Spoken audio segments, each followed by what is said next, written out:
U zapadnoj crkvi prošireno je štovanje Svetog Valentina, iako su povijesni izvori o njemu temeljeni uglavnom na legendama.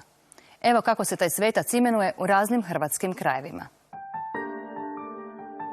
Sudeći i po pučkim blagdanskim imenima, Sveti Valentin najviše se slavio na kajkavskom govornom području i u sjeverozapadnoj Čakavštini. U Čakavštini se kao blagdansko ime uglavnom rabio poimeničeni pridjev u srednjem rodu. Na primjer, u Oštarijama kod Ogulina je to Valentinova, a u Kajkavštini gdje je vlastito ime Valent, blagdansko ime je Valentovo u srednjem rodu, a gdje je blagdansko ime Valentin, onda je blagdansko ime Valentinovo.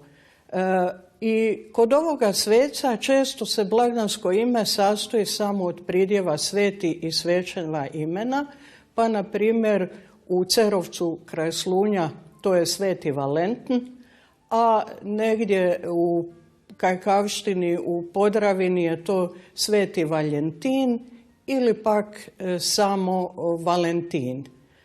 U središnjoj Hrvatskoj je obično, budući da je to sredina veljače, znalo biti vrlo hladno.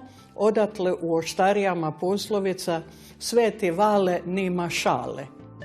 U nekim se pa krajevima, gdje pomalo postaje toplije i počinju pripreme za poljodjelske radove, taj blagdan smatrao prvim danom proljeća.